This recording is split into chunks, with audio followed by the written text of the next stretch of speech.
Assalamualaikum warahmatullahi wabarakatuh. Pirsawan, kali ini saya hadir di depan Anda sambil kita jalan-jalan ke negara orang lain, khususnya mungkin bagi mereka yang tersilaukan oleh negara-negara barat, terlebih-lebih di Eropa. Mudah-mudahan dengan background belakang saya akan menjadi daya tarik Anda sendiri untuk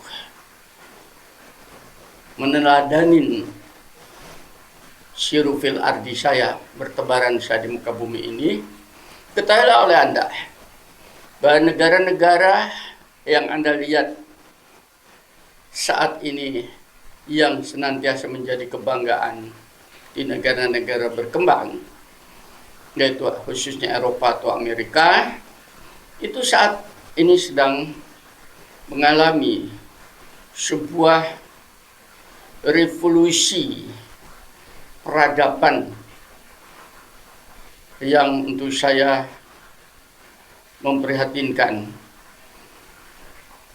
yaitu mereka mencari solusi, jalan keluar, mencari jawab bahwa dengan berkembangan pengetahuan dan teknologi dan kekayaan yang mereka miliki ternyata tidak sejalan dengan kesejahteraan hidup mereka.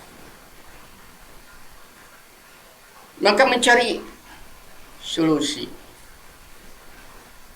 Bagaimana supaya kesejahteraan materi itu bisa diimbangi oleh kesejahteraan kerohanian.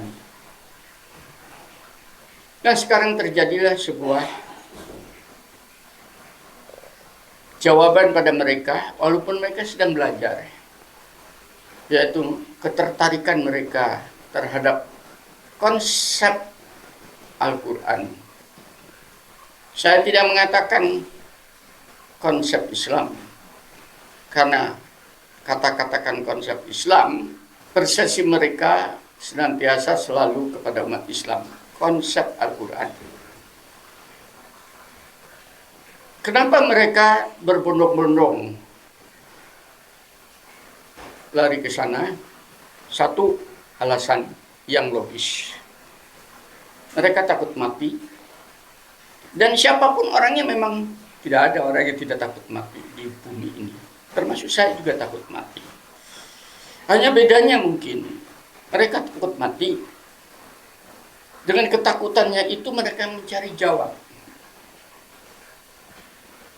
Sehingga mereka mulai belajar mana agama yang benar. Karena setelah kematian ada kehidupan. Disitulah mereka mendapatkan di dalam Al-Quran. Itu yang pertama.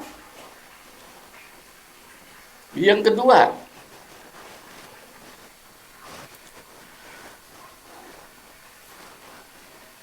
selain mereka ketakutan dengan kematian, negara mereka, negara-negara barat khususnya, banyak dibombardemen dengan bencana-bencana alam. Bahkan sekarang sudah melanda juga pada negara-negara di mana mayoritas umat Islam.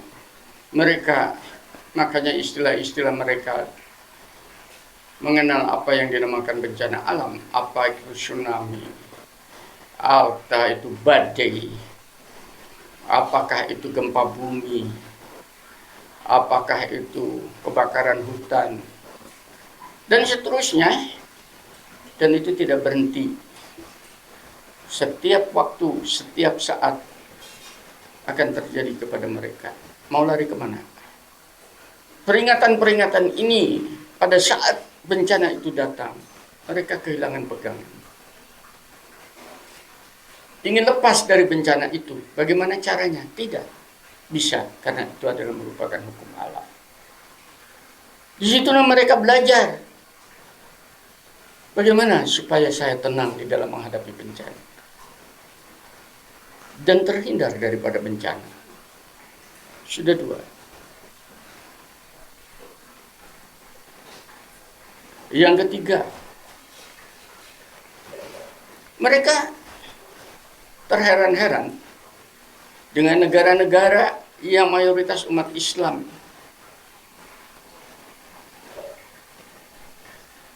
Perang oleh mereka dijadikan semacam komoditas. Dan yang lebih terpukul ini adalah pada saat perang antara Gaza dengan Israel, terbuka mata mereka bahwa orang yang hidup di Gaza itu tidak takut mati. Justru mereka mencari mati. Kenapa mereka mencari mati? Daripada hidup menderita di bumi, di bawah tekanan Israel, ketergantungan air pada Israel, makanan pada Israel, energi pada Israel, keamanan pada Israel. Berpolitik tidak bisa, menyampaikan ide tidak bisa. Muncullah pemberontakan mereka. Mereka adalah negara yang dijajah secara de facto. Diblokir dengan tembok yang demikian tinggi. Dan mereka tidak takut mati. Sehingga mereka tidak akan pernah menyerah. Ini pun jadi pertimbangan oleh orang-orang barat. Kok tidak takut mati? Ternyata hanya satu pada mereka, yaitu berjuanglah kamu di bawah tekanan kedoliman orang-orang lain sebagai seorang pejuang, sebagai seorang mujahid, yang dengan itu kamu akan mendapatkan kemuliaan hidup karena kamu tidak dalam tekanan orang lain. Atau kalau dalam perjuangan itu kamu mati, itu yang diodolakan oleh setiap insani, orang-orang yang beriman sebagai seorang syuhada. Dan tidak ada tempat lain bagi seorang syuhada kecuali bertemunya dengan ilahi. Untuk mereka tidak masuk nalar, tapi de facto seperti itu. Belajar lagi apa itu jihad. Sekalipun di antara mereka mungkin dipelesetkan jihad itu sebagai teroris atau ekstremis, tapi itu tidak bisa dibendung, dan itu akan tetap terjadi setiap saat, karena itu adalah semacam semangat untuk menegakkan nilai kebenaran di atas muka bumi. Itu bahan pertimbang mereka. Yang berikutnya, mereka berpikir, kenapa umat Islam itu begitu tenang, begitu damai, dan begitu meriah pada hari-hari apa yang dinamakan hari-hari besar, apa itu yang dinamakan Idul Fitri, penuh semua jalan-jalan di Eropa. Idul Adha penuh di masjid-masjid, bahkan di Saudi Arabia itu pada saat Idul Adha jutaan manusia datang berbondong-bondong. Tidak habis pikir pada mereka, dengan uang, tenaga, energi, dan nyawa.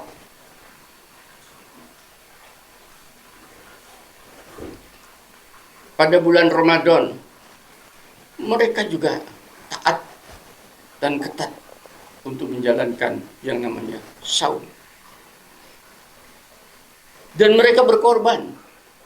Ini menjadi sebuah perhatian yang tidak ada pada kepercayaan atau keimanan di Eropa.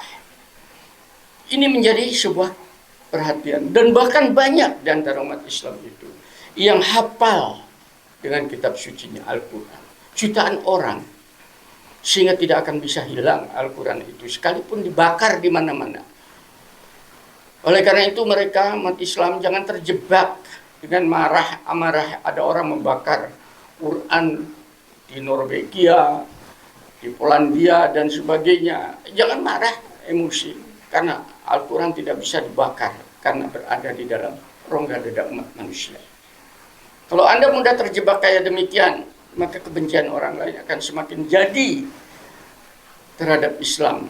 Padahal bukan Islamnya, tapi reaksi Anda berlebihan. Siapa tahu itu hanya merupakan sebuah stimulasi supaya mudah ngecap bahwasanya orang yang berislam itu akan menjadi teroris. Tolong ini betul-betul dijaga. Agak cerdik Anda itu yang namanya counter attack. Diserang, mengcounter attack-nya bukan dengan emosi, akan tetapi kemana arah orang ini. Tesis dengan antitesis, maka di situ Anda akan mendapatkan sintesis. Mudah-mudahan Anda paham dengan apa yang sama. Sementara di Eropa, kepercayaan mereka yang selama ini dijadikan sebagai obat rindu, obat tempat menempatkan hati berharap kepada ilahinya, itu tidak bisa menjawab. Kenapa tidak bisa menjawab? Karena di dalam kitab sucinya juga sudah terinfeksi oleh tangan-tangan manusia. Yang kedua, tempat-tempat ibadah itu hanya semacam doa-doa. Tidak bisa melihat sebagaimana umat Islam itu bisa ruku dan sujud berlama-lama di atas sajadah. Tidak ada pada agama mereka. Begitu tenangnya mengaji lembar per lembar, sehingga hati yang gelisah menjadi terobati. Pada mereka tidak ada. Dan ini menjadi daya tarik sendiri, saudara-saudara, oleh bangsa-bangsa di barat. Saya bisa ngomong kayak demikian ini karena saya sekolah di sana. Sehingga pada saat saya izin untuk berangkat haji, pada saat itu saya masih muda, tahun 77-an, mereka tidak bisa melarang saya. Alstublik, silakan saja. Apa yang Anda perbuat. Karena itu adalah sistem keyakinan Anda. Dan ada seorang profesor pada saat seperti itu, begitu saya ngototnya ingin berangkat haji. Ini saya ngomong sungguh-sungguh. Dia bertanya, apa itu haji? Kenapa tidak diundurkan nanti setelah selesai studinya? Saya jawab, belum tentu usia saya sampai. Dia diam. Kenapa nanti saja? Kalau Anda sudah mempunyai sebuah kesempatan lain, saya bilang, saya khawatir peluang ini tidak saya manfaatkan, akan hilang dengan hilangnya waktu. Dan seterus argumentasi sampai dia mengancam pada saya, nanti Anda kena blacklist loh. Saya jawab, saya yang paling takut kalau di blacklist oleh Allah.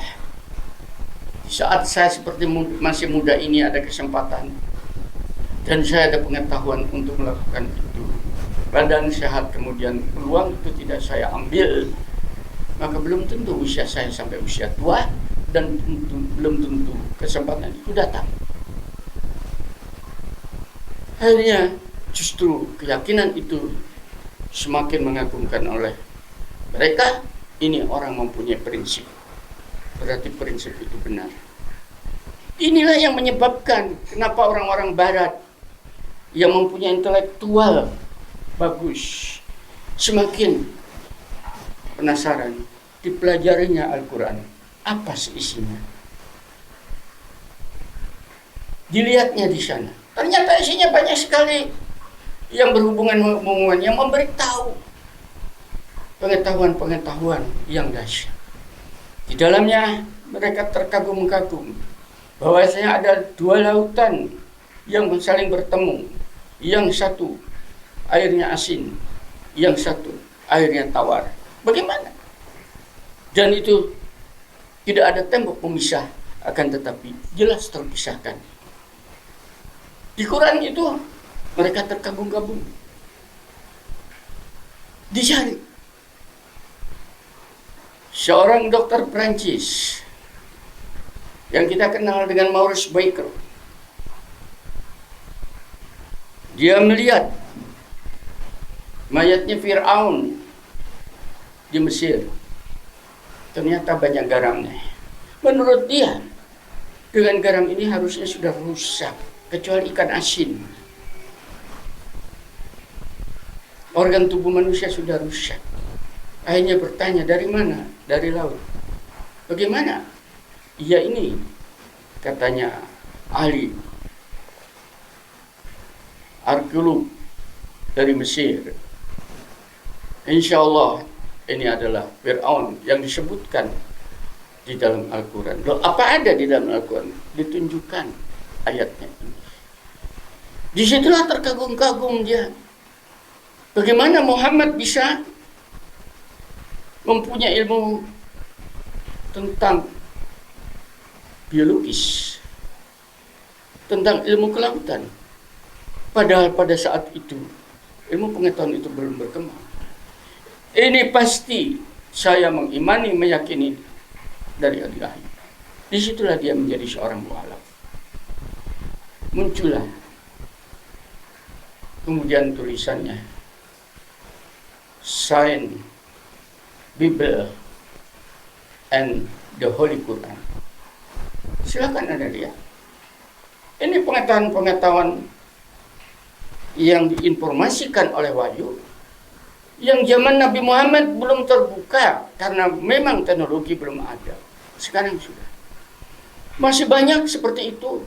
Contoh lain, mungkin belum terbuka saat ini.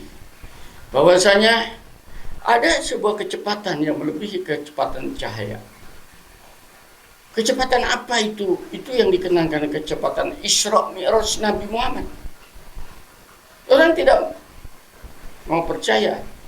Akhirnya orang Islam hanya membuat dongeng. Nabi masuk alam ini, Nabi ketemu itu. Untuk saya itu dongeng. Tapi pelajari tentang informasi kecepatannya. Banyak di dalam Al-Quran. Bahwasanya pada saat Anda tidur, roh Anda kembali kepada ilahi. Dan roh itu akan kembali kepada Anda pada saat Anda bangun. Ada kalanya dikembalikan, ada kalanya digenggam. Berarti ada pergerakan roh demikian cepatnya.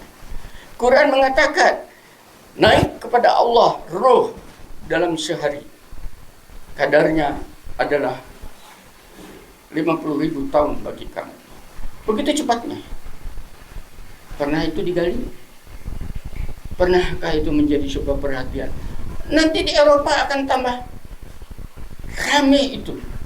Kalau hal-hal ini dikemukakan, bukan suruh memelihara jenggot, suruh makan dengan tangan kanan, suruh pakai cadar, bukan itu.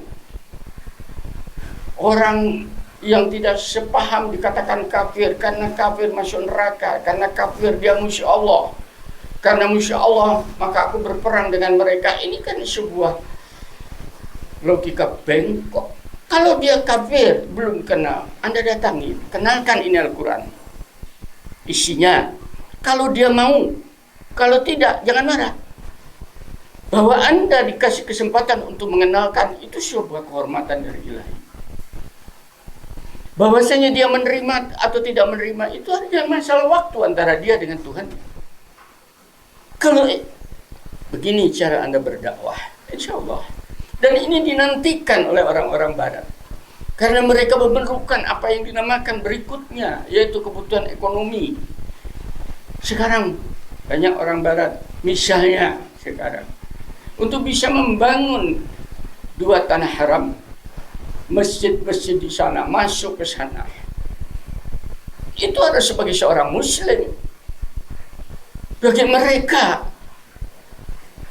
para arsitekturnya dari Eropa yang demikian, itu kan bukan arsitek Saudi Arabia, tapi dari Jerman, dari Itali, dari Inggris, dari Amerika yang masuk. Untuk mereka bisa masuk ke negeri itu, mereka menjadi seorang Muslim. Berlepas diri daripada motivasinya itu adalah ekonomi. Tidak sulit bagi mereka untuk tanda tangan mengatakan sebagai seorang mu'alaf. Selesai. Begitu dia masuk, dia melihat kenyataan. Demikian. Peace, damai, tentram, tenang di negara ini. Tidak ada copet. Tidak ada perdebatan. Bukankah ini nilai kemanusiaan yang mereka dambakan? Pahamkah Anda? Sekarang orang Barat sedang mempelajari Al-Quran. Sementara Anda mencampakkan Al-Quran, kalau belajar itu hanya dijadikan sebuah nyanyian, ritus-ritus. Anda akan ditinggal oleh kebangkitan Eropa.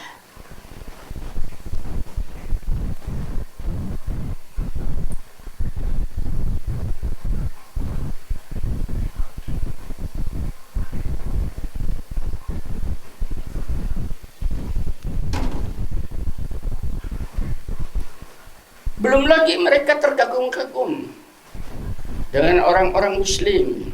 Begitu taatnya mereka terhadap apa yang dilarang, dari sistem makanan, dari pergaulan, dari minuman. Bagaimana mereka tidak heran bahwa seorang Muslim dilarang memakan daging babi, dan itu ditaatin. Dan orang Muslim dilarang meminum khamr, dan ditaatin. Sehingga terlepas mereka daripada khamr dan narkoba. Mereka terkagum-kagum. Dan ini tidak bisa dilarang di negara Eropa untuk tidak minum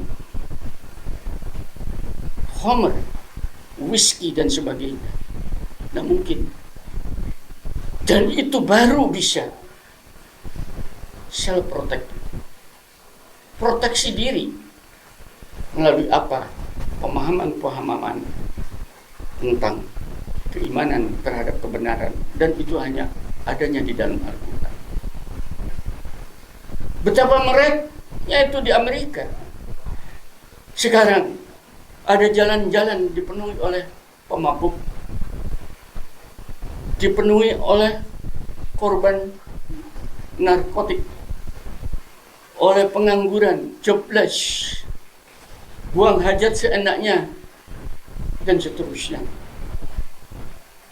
Negara kewalahan, dan itu semakin hari semakin besar, bukan semakin hilang. Kenapa? Karena sistem sosial yang sudah rusak. Dan yang bisa memperbaiki itu di dalam konsep Al-Quran. Mereka sedang pelajari. Hati-hati. Pada waktunya umat Islam itu akan menjadi asing dengan Qurannya, karena Al-Quran itu akan diadopsi oleh negara-negara Barat yang mempunyai intelektual berjalan, yang sekarang sedang di dalam kegelisahan hatinya mencari nilai-nilai kemana harus bermuara. Coba Anda perhatikan itu. Interaksi politik dengan negara-negara Muslim tidak bisa lepas sekarang. Mau tidak mau, Saudi Arabia itu kerjasamanya dengan Cina, dengan Korea, dengan Amerika, dengan Jerman. Lalu terjadilah interaksi di situ. Value yang mereka pelajari nantinya bukan value Arabnya, tapi value Islamnya. Seandainya orang Arab, khususnya di Saudi Arabia ini, bisa mengangkat Al-Quran, membongkar Al-Quran menjadi sebuah kajian intelektual, kajian keilmuan, sehingga mudah diadopsi oleh orang lain, insya Allah mereka akan berbondong-bondong masuk mengimani Al-Quran, menjadi kaum muslimin tanpa paksaan, tapi kesadaran. Itulah kebutuhan mereka. Tugas saya dan tugas Anda yang masih mendengar adalah menyampaikan kebenaran ini. Mumpung Anda dikasih hidup. Kalau Anda tidak bisa dan Anda melihat seorang profesor tua ini bisa dukung saya, insya Allah dukungan Anda terhadap saya akan tercatat. Penyatuan Anda dengan saya menjadi seorang pejuang. Pejuang apa? Pejuang menyampaikan kebenaran agar supaya alam raya ini tetap hidup sejahtera. Di antara saya dan Anda dengan sesama itu tetap hidup damai. Di antara manusia itu ba'duhum auliya ba'in, saling membantu, saling mendorong. Sehingga angka harapan hidup akan meningkat. Hilangnya penyakit fisik, hilangnya penyakit jiwa, hilangnya pertumpahan darah, hilangnya kemiskinan, hilangnya saling menerkam, dan akan hilang juga kebencian di dalam rongga dada. Ini karena sudah diterangi oleh cahaya ilahi. Karena rongga dada kita ini sudah terang benderang, maka kita bisa melihat kebenaran-kebenaran yang selama ini tidak nampak sekalipun ada di depan ujung hidung Anda akan terbuka terang benderang, lebih terang benderang daripada cahaya matahari. Mudah-mudahan Anda tersadarkan dari saya yang masih kelihatan energik ini.